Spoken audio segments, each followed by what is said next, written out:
Welcome to the very first virtual boot camp for management competition. Today is January 10th, 2020. I have Gary Johnson with myself. My name is Susan Petty. I'm with the TRA. We're going to talk to you about some tips going into the management competition, some best practices, and I hope that this is helpful to you. So like I said, Gary's with Frontier Enterprises. He's been our lead judge for several years. And Gary, do you have any first initial thoughts? Well, first off, I hope that these videos help, prepare you for competition, but also to help you teach the program better, because we all know ProStart is more than just a competition. But the competition can be a little intimidating at first, especially that first time you do it. So hopefully these tips will help you at least know what to expect before you set foot on the floor. Yeah, so my first tip, and you can elaborate on this, is know the rules, everyone. The instructor needs to know the rules. The students all need to know the rules. Do you have anything more to add on that? No, the rules are very in-depth. They're, just, read them and then read them again and then read them a third time. No, the rules are very comprehensive and there is no trickery in there. Just read it for what it is, and it is pretty easy to follow. Yeah, and National has done a really good job. We modify ours from them, leaving nothing to question or wonder. So if it says no 3D objects attached to anything, that means absolutely no 3D objects. If they want the posters to roll flat, they mean they want them to roll flat. So don't glue stuff on them and that sort of thing. So the idea is on simplistic and no big bells and whistles, but everybody's getting their point across without the extras.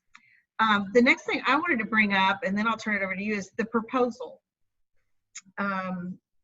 When you're putting together your written proposal, it says in the rules exactly what's supposed to be in there, what cannot be in there, what type it's supposed to be, what font it's supposed to be. There's nothing to question. So also from the judges, what are your thoughts on the proposal as far as them making it easy for the judges to read? Well, that's just it. You want to put yourself in that judge's shoes, and is the proposal easy to follow? Your tabs, do they make sense? Because you don't want the judge to spend their time fighting with the proposal, but you want them to judge the content. And so follow it as simple as you possibly can, but make sure that when you look at it, you need to judge it yourself first. What does it look like? Is it neat? Is it clean? Is it what I want our proposal to look like? Good, thank you. And then I'll kind of turn it over to you on the team presence when the judges start with the rotation. What are some things that stand out to you? Well, I can tell you from judging,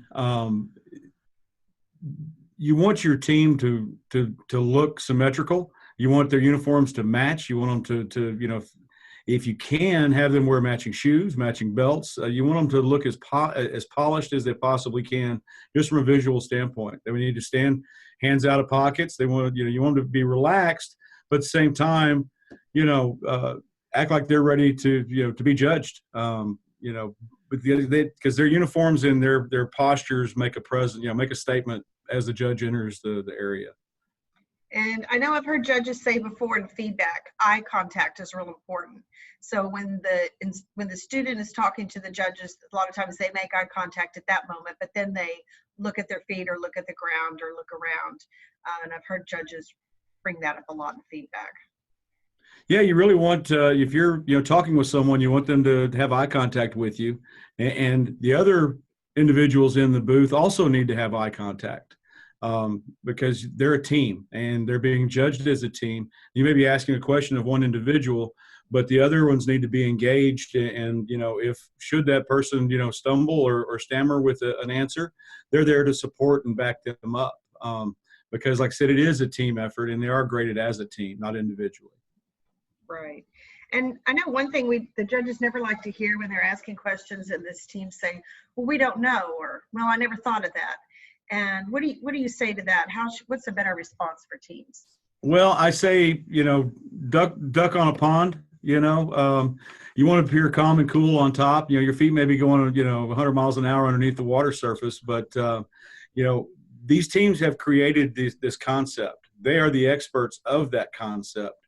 So wing it, if you're not really sure, you can ask for clarification on the question from the judge, if that helps them. But more than anything else, just have conviction and confidence in the answer that they're giving. And an awful lot, because the judge doesn't know the concept like the team does. So Right. They've practiced it and they know what their concept is. So have a lot of confidence and conviction whenever they give their answers.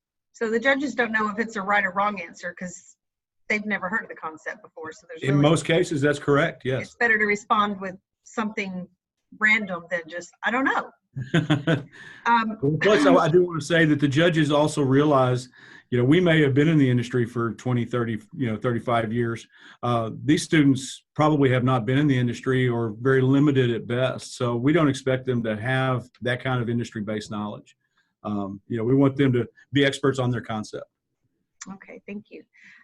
During the rotation, I know all the judges separate and they start a rotation with each team, and then there's the rotation every 10 minutes. How much time do you recommend the students give an overall overview before they launch into that judge's specific category? Maybe it's marketing or menu or operations, but they need to get a general idea of what it's about. What is your recommendation? That's a great question, Susan. I would recommend 30 seconds. We whenever the judge steps into their area, they're going to want to know, well, what is your concept?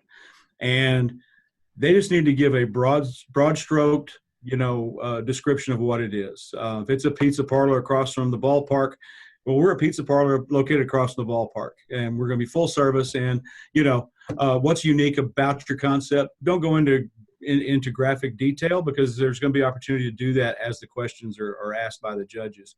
But you just want to give them a very broad stroke, brief description of what the concept is. Okay. Huddle or not to huddle? I suggest to huddle because, there's strength in numbers, and, we want to get the best answer. The judge wants to hear the best answer, but be very, efficient in your huddles. You can huddle too long. You just need to, put your heads together. We agree this is what it is. Yes, it is. Turn around and give the answer. You can huddle way too long. You just want to be very, efficient in your huddles. But, and if it's a question that you all feel very confident about, you don't need to huddle, then don't huddle. But, there is no right or wrong there. The only way you can go wrong with a huddle is if it takes too long. If they're, spend too much time, because that's taking away time that you can answer another question. Okay. And do you recommend each student kind of specialize in a category, or they all know everything about everything? Well, absolutely. Especially with like your critical thinking questions. There's 7 different categories of critical thinking that you may be, you're going to be asked questions about. And if you have an individual that's really strong with safety and sanitation, then that's going to be their ballpark. That's going to be what they're going to answer. If someone's really strong with customer service, then, absolutely, you can have someone assigned to that particular question. You're not going to know what the 4 questions are until, the judging day. So you got to be prepared for all 7. Okay. And I have an area that I notice a lot is 12 menu items. And we get a lot of errors on this when they have too many menu items or not enough. And I know a menu item is something that has a price attached to it. So if you'll maybe address, this is your opportunity to highlight your menu. Do you want to have 5 different iced teas or drinks on there if you're not an iced tea restaurant? Or, how would you recommend they space these menu items out? Well, that is the easiest way to describe what a menu item is it's going to have a price attached to it.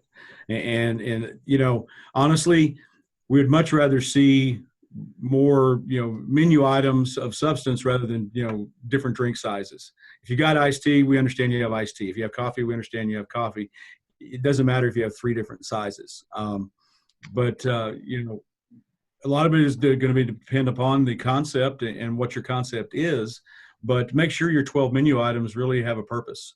And, I would definitely, as you're building your menu, read those rules very carefully. And if you're not sure, call the foundation and get clarification on that, because you don't want to show up for the competition and there be a mistake in your menu.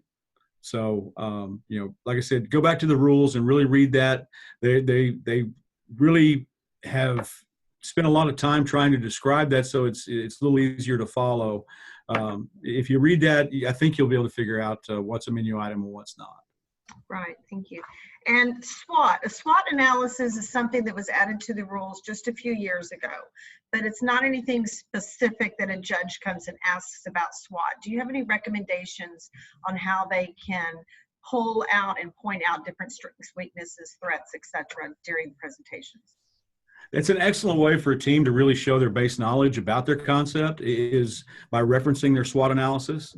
I know as a concept judge, one of the things that I used to do would be to ask them, you listed a weakness on your, SWOT analysis that you didn't have enough parking spaces. What strategy would you employ to turn that weakness into a strength? And then that would, they have the opportunity to say, well, we're going to do valet parking, or we're going to, be on a bus line, or, as long as they've got a way to understand that they have a weakness, but they have to develop a strategy on how to battle that. So anytime that they can reference that, judges may ask them specifically about their SWOT analysis, or they may not, but that is an excellent opportunity for them to show their base knowledge. Mm-hmm. Well, I think that's mostly what I had on my list today. Did you have any last minute thoughts or must-dos or must-do-nots or anything like that you'd like to recommend? Sure, absolutely. I would tell any of the educators, this needs to be fun. It's a competition for the kids, and we know that they're kids, and we try real hard to remind ourselves that they're kids. We want it to be fun because our industry is fun, and energy level of the team can have a great impact on the way that they're judged and scored. Because if they're having a good time together, if they're cohesive as a unit, it just really helps their overall performance. So I would say, try to de-stress your kids as best as possible. Competition day, they're still going to be uptight and nervous, and they may have been up all night, cramming and getting ready for the competition. But let them know it's a good time, and at the very least, they're going to learn more about our business and about the competition as they prepare for it. But when it comes time to be judged, all the work's already done. Just go have a good time and know that you built this concept and have as much fun as you can. And meet as many people as you can at these competitions. There's a lot of great potential and future mentors and employers in it for the students. Absolutely. A lot of us, help out with the competition because we want to meet these future employees. And steal their ideas. All right. Thank you very much, Gary. I appreciate your time. Thank you, Susan. Bye-bye. Bye-bye.